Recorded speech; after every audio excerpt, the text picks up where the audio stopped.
আসসালামু আলাইকুম রহমতুল্লাহ বারকাতু। Welcome back to another video. আসলে একটা দুঃখের সংবাদ, সেটা হচ্ছে যে আপনারা জানেন ব্রাহ্মণবাড়িয়া বাঞ্ছারামপুর থানার আইপুর মধ্যপাড়া আমাদের যে ইমাম সাহেব, ওনার বাইকটা চুরি হয়ে গেছে। তো আসলে যদি কেউ পেয়ে থাকেন অবশ্যই আমাদের সাথে যোগাযোগ করবেন, নাম্বারটা নিচে দিয়ে দেবো ইনশাল্লাহ। আসলে হুজুর কোথা থেকে চুরি হয়েছে যদি বলতেন।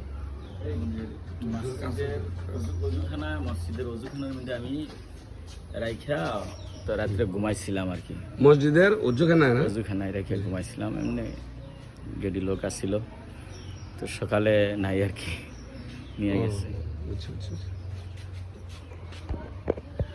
আসলে যদি কোনো হৃদয়বান ব্যক্তি সন্ধান পান, আসলে আমরা আলেমুলামাদেরকে সবসময় সম্মান করি ইনশাল্লাহ, আলহামদুলিল্লাহ। আসলে এই কাজটা সমাজের যদি অনেক ভালো মানুষ করে নাই, তারপরও ইনশাল্লাহ আমরা দোয়া করি হুজুরের বাইকটা যেন ইনশাল্লাহ পাওয়া যায়। হ্যাঁ, জানেন একজন মসজিদের ইমাম সাহেব, যিনি আমাদের রয়েছেন ব্রাহ্মণবাড়ি বাঞ্ছারামপুর আইপুর মধ্যপাড়া যে কাজীবাড়ি মসজিদের ইমাম সাহেব। তো আপনারা সবাই অবশ্যই যদি কেউ পেয়ে থাকেন দোয়া করবেন সবাই, আর যদি কেউ পেয়ে থাকেন বিশেষ করে একটু আমাদের সাথে যোগাযোগ করবেন। আসসালামু আলাইকুম রহমতুল্লাহ বরকাতুহু।